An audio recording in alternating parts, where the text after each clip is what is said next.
It's interesting that America doesn't actually have a constitution. So, um, of course, there's something we call a constitution, but by the standard of the Athenian constitution or any of the manifold constitutions that Aristotle composed, or even by the standard that the British Constitution, so called, as Montesquieu understood it or as Locke understood it.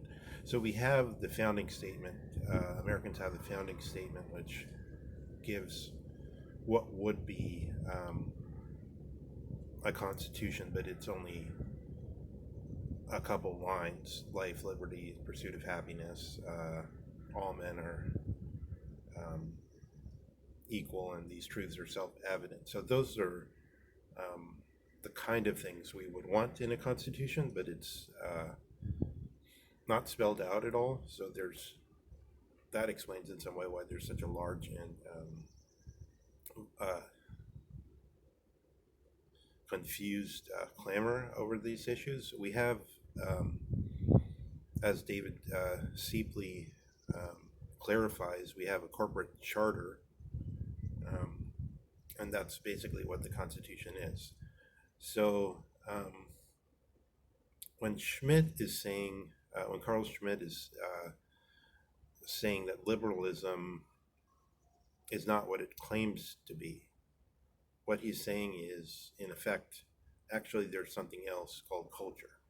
So Strauss gives, in his introduction to the Spinoza book, this statement, which is very unusual in that it's a statement that seems to be right, but it's also not usually given as the cause for World War II. Um, that one, there were other states that were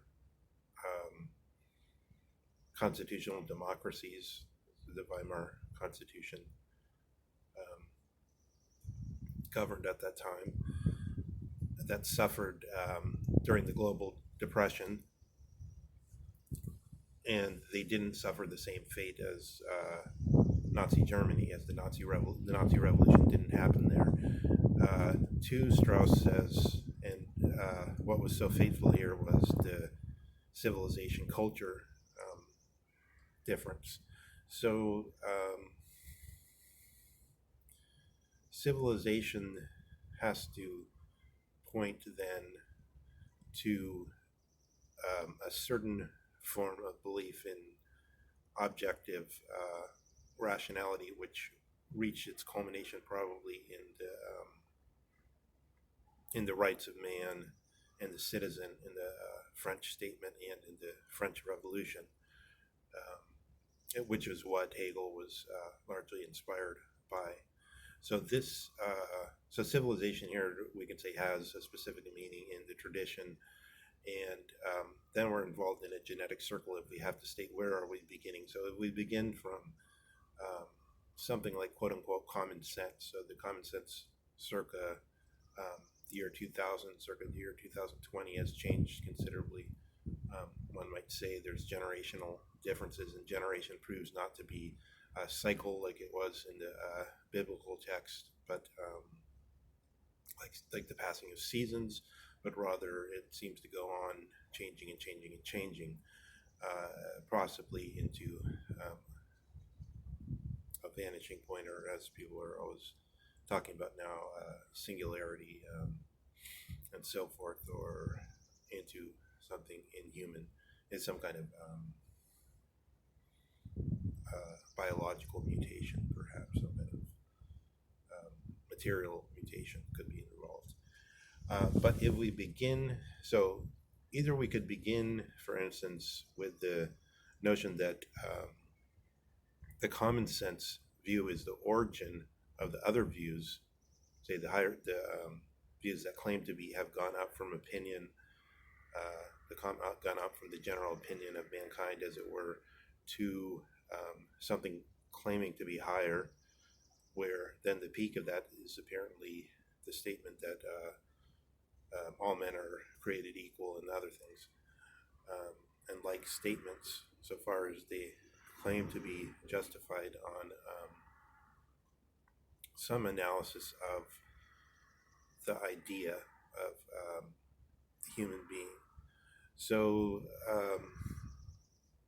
let's take a look at what culture can mean more broadly. So, of course, we could go into all kinds of things like Spengler and Henry Kissinger's use of Spengler, Nixon's use of Spengler, Spengler as a theorist of Oswald Spengler as a theorist of civilizations, plural, but yet where civilizations, as Strauss stresses, are still high civilizations rather than one culture alongside other, where skateboarding culture would be just as much a culture as anything else, but only differing in its size and its scope. Let me give a few statements here. Here's a statement that corresponds to Spengler's idea of civilization. This is from the painting by Ionescu, the absurdist playwright. You're certainly in the know, making an effort. A painter of my type, a contemporary painter, for example, Rembrandt or Rubens, the stout gentleman.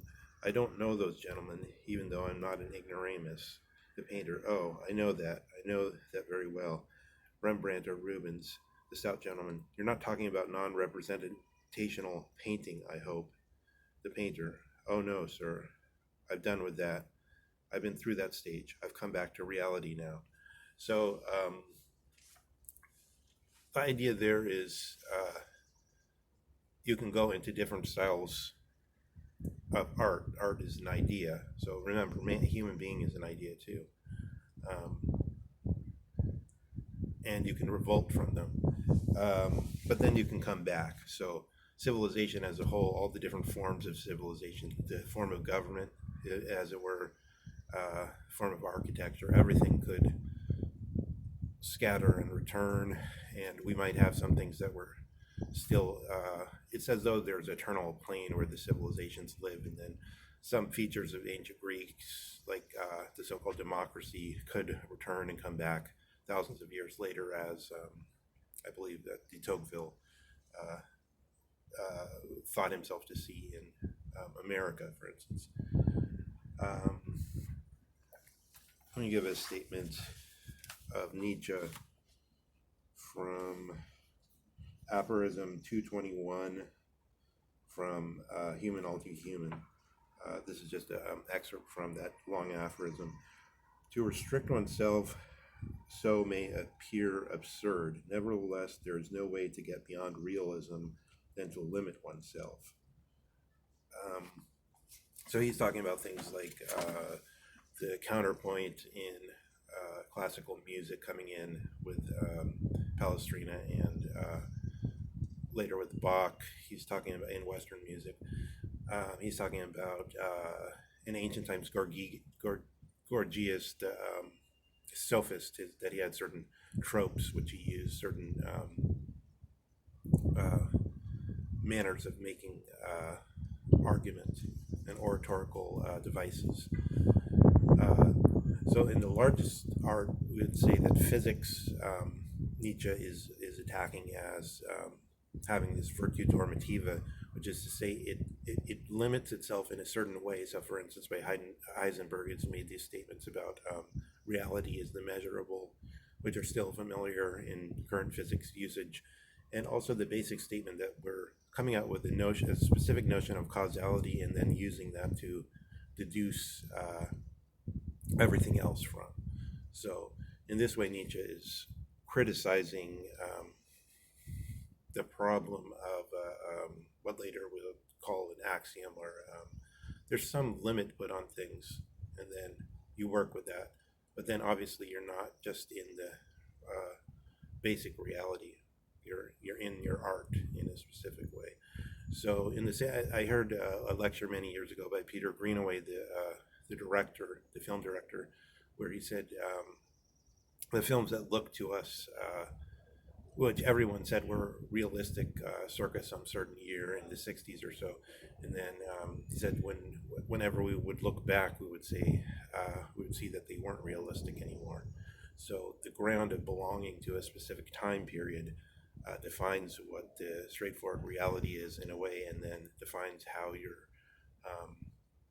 Say you have somebody like I think is one of the worst forms of the current culture. Is Quentin Tarantino is the most shallow and just repulsive director there is today because of these sheer entertainment at its purest. There's no content whatsoever. And you can see in his dialogue, though, he restricts himself in a specific sense, in this artistic sense. His dialogues aren't the way people speak naturally. They have a certain crispness of a playwright or so. Um, I mean, certainly there's technical skills that he has that are very excellent, which is why they're so popular. But so far as having any wisdom in them whatsoever, there's nothing. So let me give another statement of this difficulty more generally, so where we can understand art, technique, as analogous and perhaps as, in a way, identical to the problem of culture rather than civilization. So this is Adorno from his Minima Moralia. Beauty as single, true and liberated from appearance and individuation manifests itself not in the synthesis of all works and the unity of the arts and of art, but only as a physical reality in the downfall of art itself. This downfall is the goal of every work of art, in that it seeks to bring death to all others, that all art aims to end art. In another way of saying the same thing. Each art is the mortal enemy of each other art, and each one's trying to come to the fro. So we have these issues, say, in Zizek, where Zizek is saying, which spin around this problem of whether liberalism exists or doesn't exist. Schmidt says it doesn't exist. It's just an art form. It's just a culture. The other side, the Zizek, is still trying to act like it does exist. So, for instance, in the case of the Black Lives Matter, Zizek keeps repeating his refrain that by saying that all lives matter, the Trumpers or the right-wingers are thereby privileging the currently dominant form of the white Americans. Exactly how he understands that is hard to see. Does he just mean the skin type or what? Or does he mean also certain habitual forms and conventions and so forth, which might have a rational meaning in their own right? The problem here seems to be that what Zizek is saying is that if there's a certain part of the society which is having problems, you could analogize that and say a certain part of the body is sick and then therefore it needs all the attention. And then by saying